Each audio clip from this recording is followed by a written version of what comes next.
gentlemen, the futurist is here. He sees all. He knows what's best for you, whether you like it or not. Give me a break, Barton.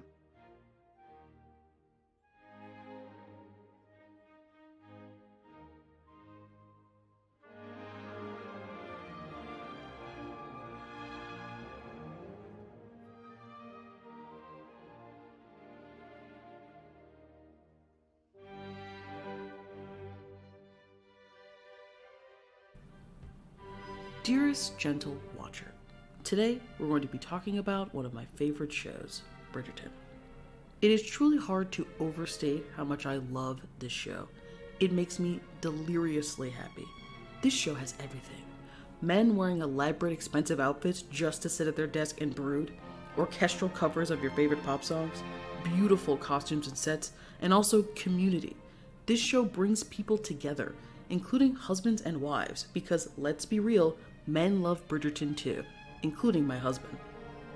I can't stop liking Pollen fan edits. Do you have a favourite one from part one?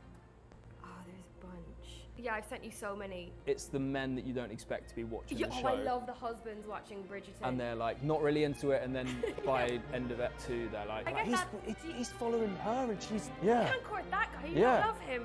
All that stuff. The show is truly a reprieve from the cruelty of the world, not because there isn't plenty of hardship and ugliness in the show, but because ultimately in Bridgerton, love always wins. My commentary today will be focused on the show, not the books. I have yet to read the books, but plan to do so. This video will contain spoilers for all Bridgerton content on Netflix, meaning seasons 1 through 3 and Queen Charlotte. Please let me know if you're interested in hearing my commentary on the books once I have read them. Before we dive in, I want to thank anyone who watched my last video on the future of Juneteenth. It was my first YouTube video ever, and I'm so grateful for the love that it received. If you haven't seen it, please go check it out once you're done with this video. Okay, back to Bridgerton.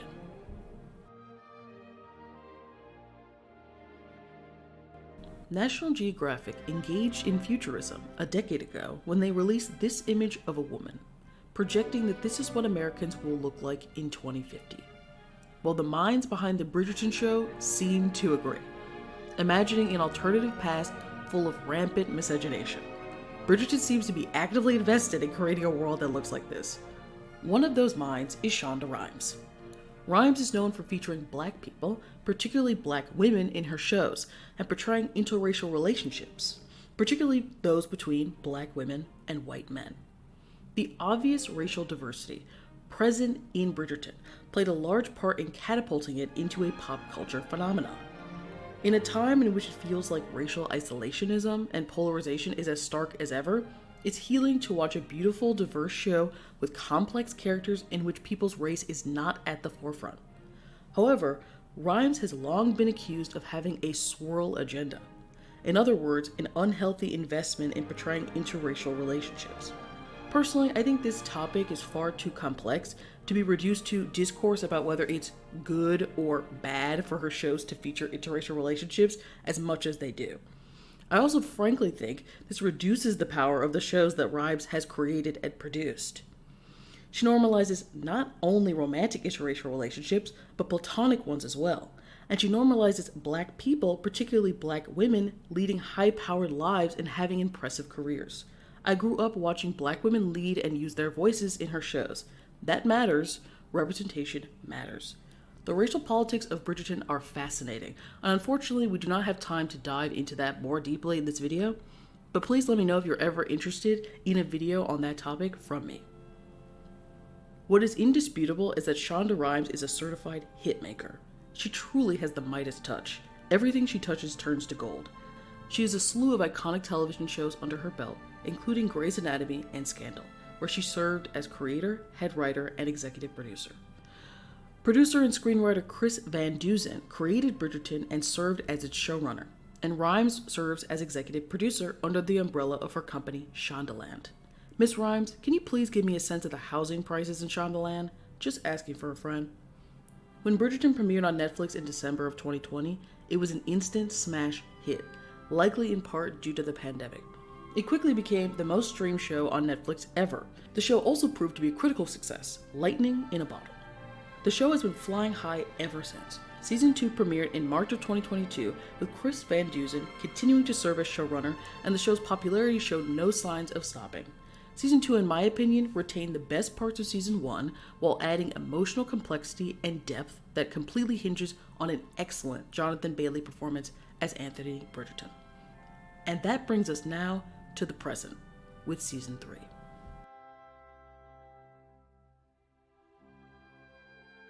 I highly anticipated Season 3 because I love this show, but particularly because Colin was the chosen Bridgerton of the season.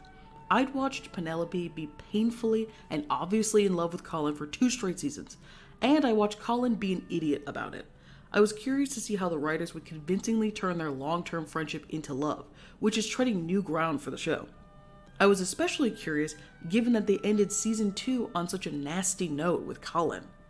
Well, unsurprisingly, the entire world was curious too. Season 3's debut in May of this year has marked another success for Netflix and cemented Bridgerton as a mainstay on the platform. The viewership numbers continued to be staggering, so people were clearly watching the season, but what did they think about it? How are they actually reacting to it? I turned to social media to find out, and people are upset, to put it mildly. The vitriol is largely aimed at one source, Jess Brownell, the new showrunner for Season 3. Basically, people felt like this. So who is this woman that is inspiring such vocal backlash and sending a fandom into a frenzy? I was a writer on Season 1 and on Season 2 and got to produce a few of the episodes. And then Chris Van Dusen, who show ran in Seasons 1 and 2 and created the show, has moved on to other projects. And so I've been working with Shonda actually for over 15 years. So we had a real rapport and she asked me to step in.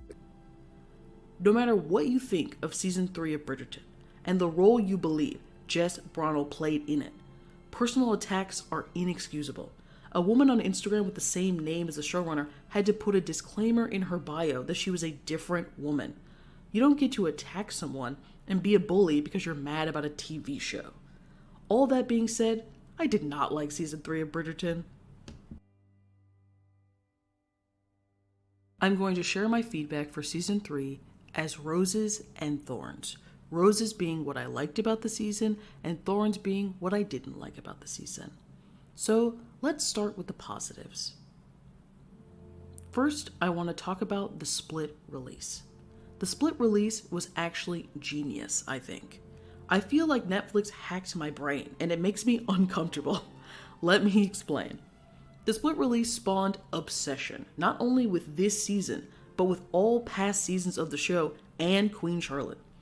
Seasons 1 and 2 and Queen Charlotte have been trending continuously alongside Season 3 virtually since May. Between Part 1 and 2 of Season 3, my husband and I rewatched Season 1 and Queen Charlotte. Netflix has cleverly ensured that we'd be thinking about Bridgerton for 2 straight months. In addition to rewatching and rediscovering things I love about past seasons, the split release also gave me time to think more deeply about and process Part 1 of Season 3. I actually didn't know how I felt about it overall when I first saw it, though I had liked many parts about it. I didn't dislike it, but I wasn't sure that I loved it. Like many people, at first I was confused about some of the choices that were made and felt that the carriage scene happened abruptly. After some thought and rewatching Part 1 in advance of Part 2, I appreciated Part 1 in a new way and started to actually love it. I was chomping at the bit to see Part 2. I became obsessed in the time between Part 1 and 2 in Colin and Pen as a couple, and I was more invested in them than I ever had been in any other couple on the show. Were you surprised by the fan reaction to the carriage scene? I actually was, because there's so much more to come in Part 2, but I think that's the best thing about the split release, is that people really appreciated the moments and went into detail with Part 1, which they might not have. They might have got lost in all the amazing scenes that we've got in Part 2. So, but yeah, because it's, it gets steamier as we go on, so I was kind of blown away by the response. But it's amazing, the stuff I've seen online, the creativity behind people's ideas, it's just brilliant. I want to shout out Luke Newton, who plays Colin Bridgerton here, because his performance won me over. It's frustrating to see people criticize his acting. He's fantastic this season. I think that he's a more subtle actor compared to Jonathan Bailey, so his romantic longing isn't as obvious. It required a second watch for me to fully appreciate all that he's doing. Nicola Coughlan is an excellent actress as Penelope. And one unequivocally positive thing that has emerged from a disappointing season is that Nicola has become a star. Her popularity from my vantage point is exploding, and seeing her in Bridgerton made me curious about her other work. I watched the show Big Mood on Tubi, in which she stars. Please go watch it. She's fantastic in it, and it's so good. And I really want a season 2, so go watch it. Nicola and Luke know these characters, and I've lived as these characters for so long, and they know them so well. It shows. There's a lot of nuance in both their performances. The writing is the problem, not the acting, but I'm getting ahead of myself here. It is obviously fantastic to see a bigger woman as a romantic lead in a show as popular as Bridgerton, and Nicola as Penelope has taken up the mantle like a pro. There have been miserable, lonely losers masquerading themselves as journalists, running their mouths about Nicola's body. I will not be giving any attention to specific hit pieces, and I'm happy to see that the response to criticism of Nicola has been to protect and praise her, as it should be.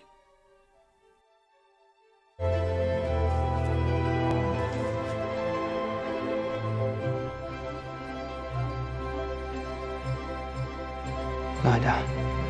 Bridgerton's Nicola Coughlan sharing the backstory to her very naked season 3. Her steamy love scenes, she says, my idea, my choice.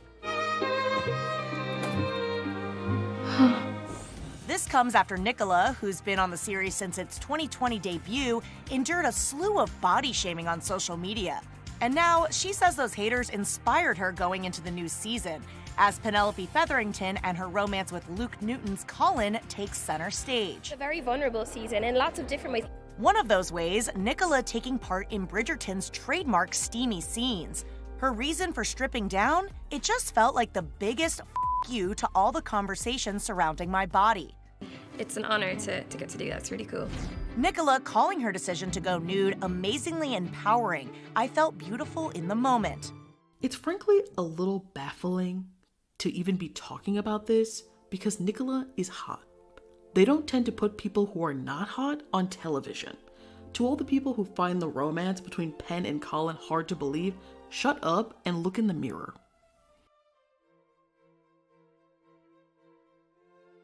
Both scenes beautifully move the romance forward between Colin and Pen. The proposal at the end of the carriage scene made me squeal out loud. I loved it. It was deeply romantic and really well done. Colin doesn't need time to know that Pen is the one because they've been friends for so long. He knows her so well. The strength of their friendship really shines in the carriage scene. The way he asks her to marry him in such a casual way, the way they laugh together before they step out of the carriage, melted my heart. The scene is one of the season's best in terms of writing. Colin's declaration is beautifully written and earnestly delivered. It's Bridgerton in its purest form, and the carriage scene is one of my favorite Bridgerton scenes of all time. Next, the mirror scene. As I stated at the beginning of this video, I have not read the books, but it was impossible to avoid talk about the mirror scene before part 2 of season 3 was released. It was a massive fan favorite, and fans of the book had high expectations. I cannot speak to the scene from a comparative perspective. I don't know how loyal the scene in the show is to the one in the book, but I got a sense of generally what the point of the scene would be before part 2 was even released. So from that perspective, after seeing it, I loved it. The scene begins for me as soon as they enter the room and Colin is showing Pen where they will live. Pen is stunned that he has put in this effort and she's speechless. Colin states plainly that he loves her, something he had not explicitly said up until this point, even though they're already engaged. This love confession made me cry. No other love confession on the show has had the same emotional impact to me. I have not cried during any other love confession. I think it's because it's the culmination of 3 seasons of waiting for Colin to wake up and realize he's in love with Pen. We then transition into a shockingly long intimacy scene starting in front of a mirror. The scene was borderline unwatchable, and not in a bad way, but it simply felt like I was intruding on something I shouldn't have been seeing. Again, their friendship really shines in this scene. This intimacy scene has more dialogue in it than we typically see on the show, and I think that's why it almost feels too realistic to watch. And again, they end the scene with them laughing together. The couple that laughs together stays together. It's so frustrating that these two incredible scenes have to live in a bad season. So as I stated before, I ultimately liked part 1 before seeing part 2. I believed that part 1 was setting up for really interesting storylines in the second part, and I was excited to see what happened. I started part 2 with high hopes. I really liked episode 5 of this season actually, the first episode of part 2, which contained the great mirror scene and also a false confession. Cressida, in an effort to become financially independent and dodge a forced marriage with an old man, falsely confesses to being Lady Whistledown. I loved this twist. I did not see it coming, and it made complete sense to me. It perfectly fits Cressida's character. Cressida's subterfuge fuels the simmering tension between Eloise and Pen, and it delays Pen's confession to Colin even more, creating more tension for the audience.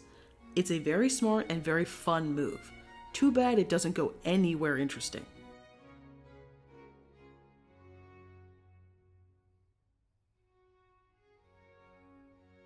Pen is the only character who had any semblance of an emotional arc this season, and it wasn't even done well. I loved season 2 so much because I hated Anthony after season 1. I hated him so much I was actively not looking forward to season 2. I was skeptical about the show's ability to make me care about romance for him. Season 2 explained why Anthony had exhibited negative behaviors in the past by beautifully exploring his unprocessed childhood trauma. I was completely won over. This emotional depth is completely absent from this season. I just don't feel it. The show is called Bridgerton. Where was Colin? Where was Colin? The show has drawn comparisons to Gossip Girl, and I always thought that was interesting, because the show is not called Lady Whistledown. Because the show is not about Lady Whistledown. It's about the Bridgertons. This always felt true in seasons 1 and 2. The focus of the show was not the gossip.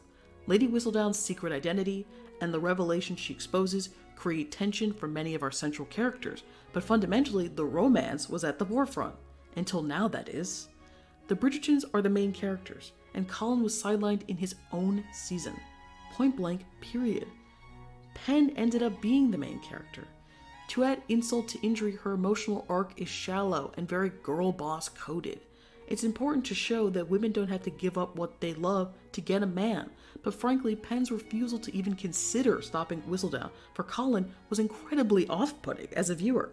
Love is sacrifice. If you can't give up something that has actively hurt the supposed love of your life and his family, who you claim to be closer to than your own, I'm not sure you're really that into him. The idea that a woman can trample over people's feelings so that she can fit a capitalist narrow definition of success is not empowering. We should not just forgive her in the name of Yas Queen, Girl Boss, Slay Mama, or some other cringy faux feminist nonsense. No thank you. The showrunner seemed more interested in Pen than Colin. It's not feminist to ignore the male titular character of the show. It's ridiculous. They simply slapped a rake personality on Colin and de-emphasized his writing, which has been discussed throughout the seasons. We ultimately never really get to hear Colin share his writing, but we do get to hear that he's jealous of Pen.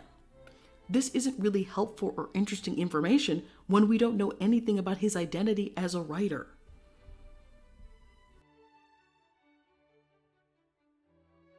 Your first series of showrunner has such a highly anticipated couple. Yeah, yes, exciting. Yeah, what do you think makes Colin and Penelope such a, makes everyone love them so much and is so excited for their romance?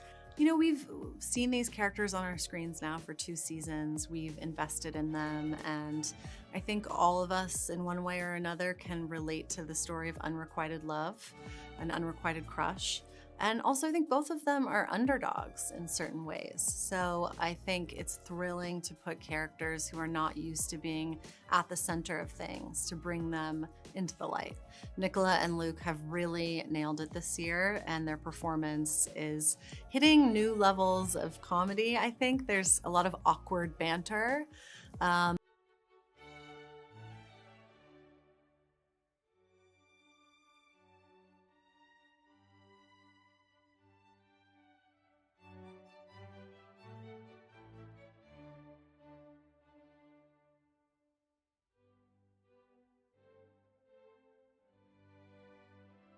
The writing has noticeably declined in quality this season, and the pacing is wildly inconsistent. In part 1, we get a romantic, slow build to the proposal. Part 2 starts off on a good foot with episode 5, but quickly goes off the rails. Part 2 feels like a different show from part 1. It's bizarre. Tonally and aesthetically, there is a shift for the worse. The pacing in part 2 is suddenly faster, likely to accommodate the messy storylines they're trying to wrap up before the season's conclusion. There are some exceptions, but many pivotal scenes fall flat in the show, and I found myself actually cringing at times.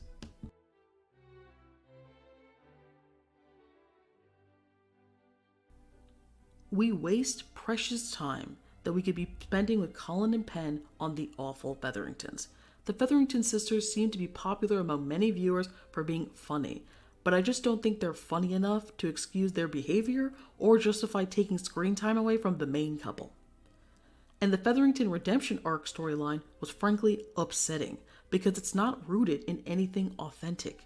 Penn's family finds out she's influential, rich, and bagged Colin Bridgerton, so they're forced to bow down. They're forced to begrudgingly see her positive qualities, which they've actively denied exist at all for Penn's entire life.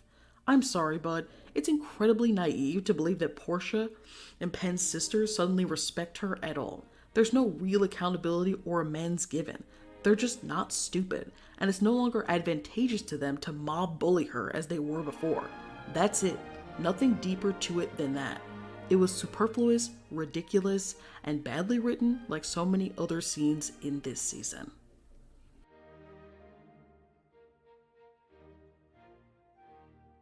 Especially on the show, which has a reputation for being so inclusive, I want to continuously expand that so that more people can see themselves represented in our world. There are hints in season 3 regarding what expansive diversity for Bridgerton looks like. First, I want to start with Benedict, who had one of the more interesting side storylines this season, in my opinion. I think it's fascinating to go in the direction they're going in, given that it's something that seeds were planted for in season 1. Benedict in season 1 basically has a gay art friend that he meets who is closeted, and Benedict, without hesitation, keeps him in the closet. He sees him hooking up with a man at a party, and then later sees him with his wife, and decides to not disclose what he saw. So Benedict, at the very least, had long been established as an ally. I think it's perfectly logical and makes a lot of sense to then go in the direction that he is queer himself. But based on what I know of the show, I believe the person that Benedict is supposed to end up with as a non-book reader is a woman. And so I wonder where this storyline can really go, ultimately. If Benedict is definitively going to end up with a woman, what is the point of the storyline? I hope that they find a way to make it interesting. So I'm very curious, I'm very cautious. I feel like there's not a lot of bisexual representation in the media, so I love that Benedict is potentially bisexual. It appears that he's likely bisexual. I really appreciate that, personally, as someone who identifies that way. I'm concerned because Benedict is supposed to end up with a certain woman, that ultimately his bisexuality and bisexual experimentation will feel like a phase. And I hope that the writers are really careful about how they ultimately articulate that storyline. So we are essentially introduced to Francesca in this season. We also have made more of a meal of the character of Francesca this year. She's someone who was in the background more in seasons 1 and 2, But this season, we've cast Hannah Dodd, and she does a phenomenal job portraying a character who is very internal and more introverted, but Hannah finds a way to externalize a lot of what the character is feeling. So Francesca appeared before, but she was really in the background of a lot of scenes. There's so many Bridgertons. There's a sports team of Bridgertons, and so it's really easy for her to fade into the background. She was not a focus. And so the recasting, I immediately noticed that I didn't recognize this woman, but I also could not remember what the last actress even looked like. So ultimately, I think if you're going to recast a character, Francesca is a good choice because her storyline had yet to really be established on the show. I was really interested in the characterization of Francesca because she seems a bit more reserved, a bit more shy. And audiences really noticed this personality difference compared to her siblings and other characters on the show. And people even see hints of neurodivergence there in Francesca. And I would absolutely love that. Hannah, how would you describe Franny's personality, and how does this inform her relationships with others like her family? Oh, yeah. So Franny's introverted. She's a bit shyer than her siblings, which has a massive impact. But I think what's really interesting about her is that she can have a slightly bigger personality around those who she feels really comfortable with. So when she's with the Bridgerton, she can join in with the banter, but she just doesn't feel the need to compete for attention, which I think is something quite special about her. And I think that means that she's happier to fade into the background sometimes with all of the huge personalities. And then, yeah, in the ton, those environments can be quite overwhelming. So she kind of would prefer to take a sideline. Hey, are you okay? I just noticed you in the corner talking so much, so. Yeah, so is there a reason your mouth moves so much? Okay, you sure you're okay? Okay, I was just checking on you. I used to be just like you, you'll grow out of it, so have a good one. I really, really hope what people are seeing there is expanded. Even if the creators had no intention of making a neurodiverse storyline, I hope they're seeing how positively people are responding to the potential of Francesca being neurodivergent, and perhaps they listen to the fans. I hope they're seeing how excited people are at the prospect of Francesca being neurodivergent, and see this as an opportunity to be more expansive in their diversity. Even more expansive in their diversity. Here's what Hannah Dodd, the actress playing Francesca, had to say. It's been so lovely to see. This is a show about people and representation, so it's only a good thing if people feel that they can see themselves on the screen.